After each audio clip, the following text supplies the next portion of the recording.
Okay, welcome back everybody. Let's get into the trending topics of the day, and quite a few. It's like a real moving target this morning. They're changing constantly, but I think one that's been there and has been consistent since yesterday, of course, is Human Rights Day. So that was the public holiday that we here in South Africa did have. So Human Rights Day, of course, was the Sharpeville Massacre Day, and the name changed to Human Rights Day. And lots of people talking about this and, you know, just putting their views about what they feel about Human Rights Day. And amazingly, the first tweet to jump up is from Carl Niehaus. That's what my feed does. And it says, I prefer to call today Sharpeville Day, not Human Rights Day. I know how we negotiated the decision to call it Human Rights Day, but reality is that we have little human rights to celebrate as long as we live without economic empowerment in the most unequal country in the world. So that's just one of the tweets that coincidentally jumped up at me on this trend. And of course, a lot of talk around the naming of the day.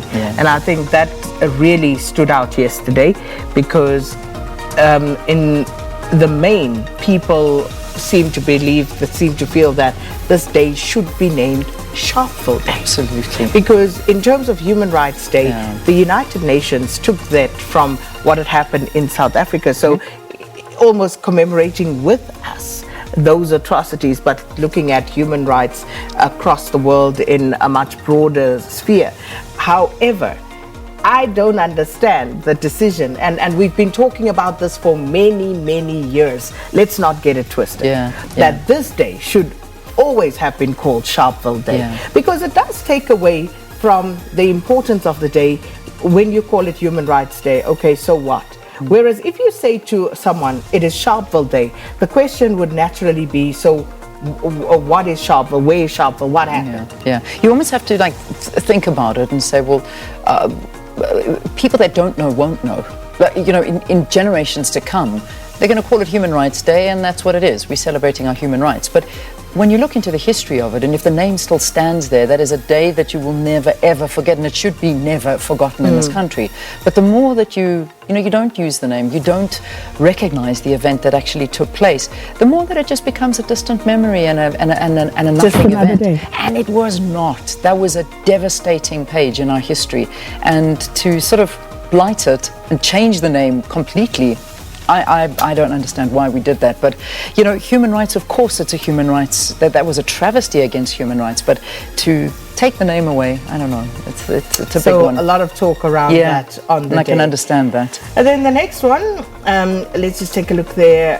Hashtag Julius Malema, hashtag Nhlanhla Lux, and you can actually put the two together. Also to do with yesterday and what happened. Julius Malema, of course, mentioning Nhlanhla Lux in his speech yesterday on Human Rights Day, which, by the way, the EFF went to Sharpeville, as did the PAC and Azapo. So basically talking about what's happening in the country.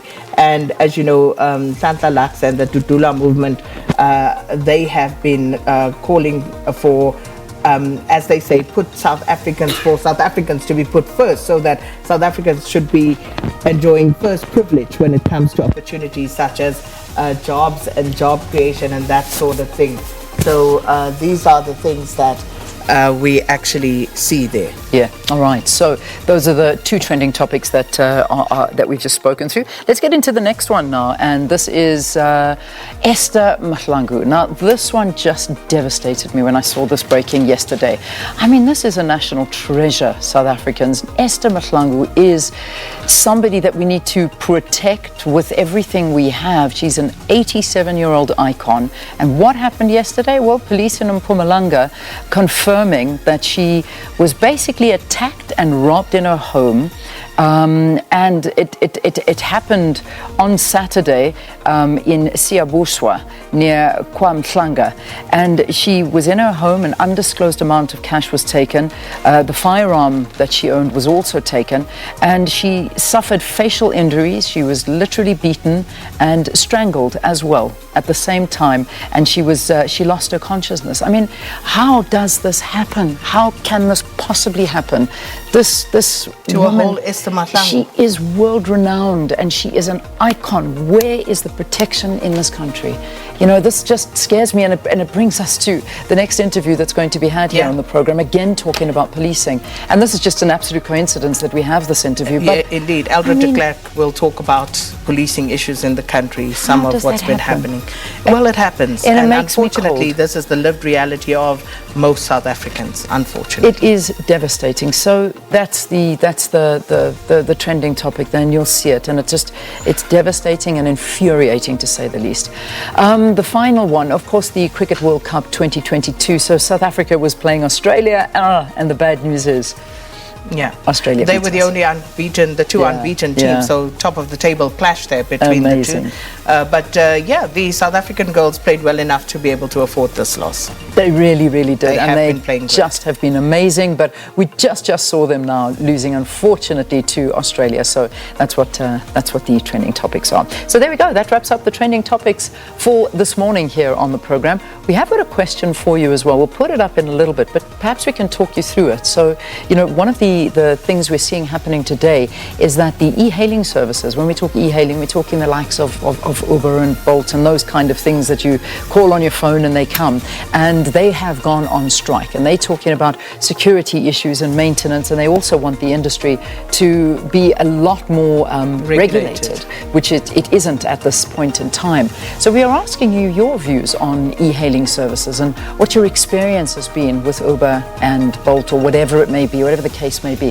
How have you felt getting into these vehicles? What's it been like for you? Have you noticed a drop in, I suppose, safety in it? Have you noticed that the cars are not up to scratch? Or we'd just like to get your experience in general. What have you noticed with e-hailing services from your experience? But we'll put that question out to you in a short while. Indeed. But coming up next, of course, we'll be joined by Eldred de Klerk, a policing expert.